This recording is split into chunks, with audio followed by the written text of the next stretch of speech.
1941 becomes a critical year of the Second World War. In, in the spring of 1941, Hitler heads south.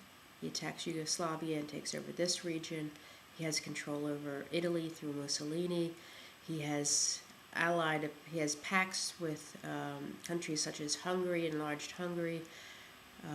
Czechoslovakia has already been dismembered. He has control of Poland, France. He has an association with the Spanish.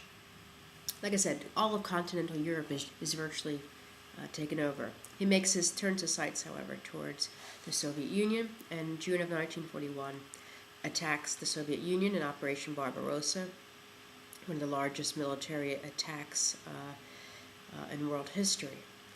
And Stalin wasn't ready for it. There's no doubt.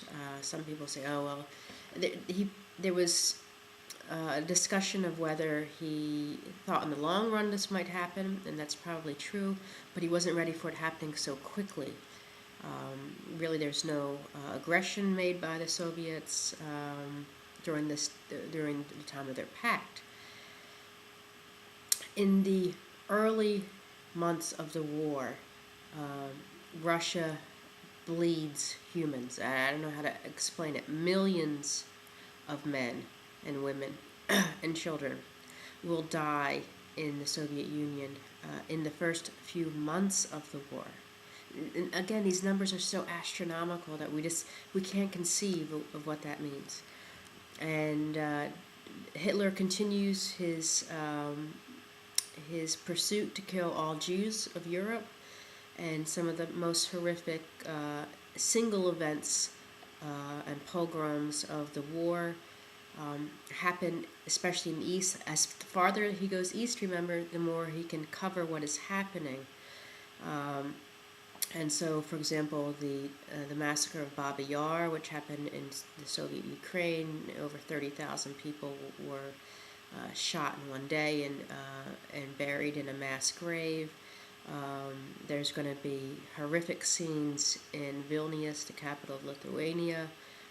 Much of these will be led or be carried out by locals, and that's another part of the horrifying part of the war, is that the worst of humanity really kind of came out of the woodwork to assist the Nazis for various reasons, for protection, for money, for sadism, for pleasure, and like I said, various reasons why people would agree. Some people sought for position and power when the Nazis arrived, and we read in memoirs all over Europe where when the Nazi soldiers arrived, people out of the woodwork pull out Nazi swastikas and are lining up to aid and help them in any ways.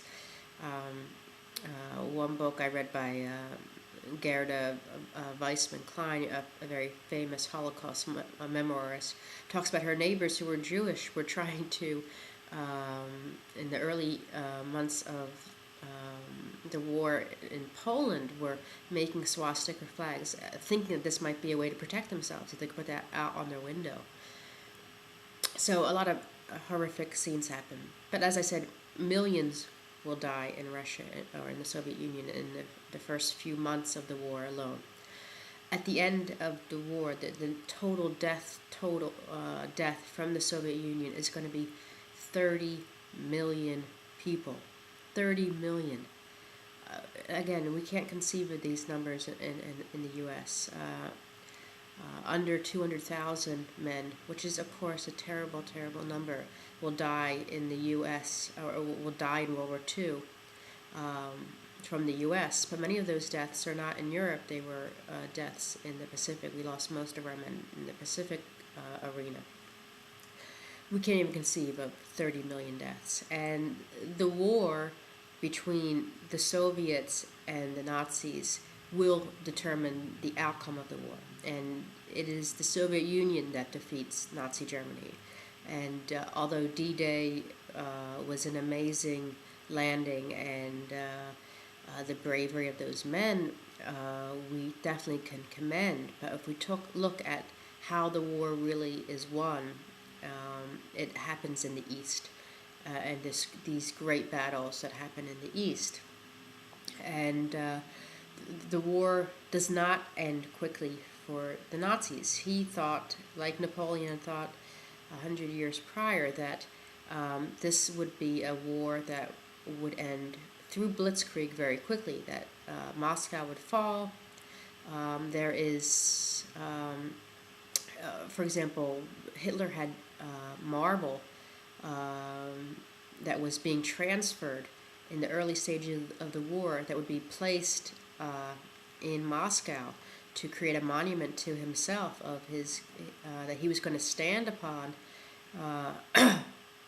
during Christmas of 1941. This was his belief. This would be over by then.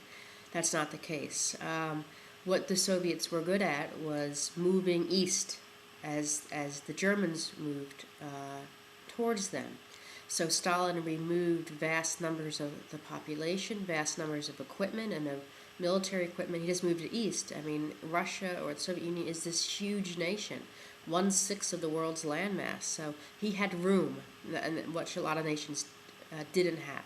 So they kept on retreating as necessary. And so much of this was moved towards Siberia to be used later as needed. So although he's losing, it's like an artery that's spurting blood in the early years of the war, his major resources are not lost during that time period. And major cities didn't fall. Leningrad is going to be under attack, under continuous attack for 1,000 days. And again, we can't imagine this. Imagine New York City under attack, under bomb fire, under shell fire for over 1,000 days. It's just inconceivable to us. Moscow does not fall, and Hitler's forces need resources, and the resource that they need is oil. Surprise, surprise.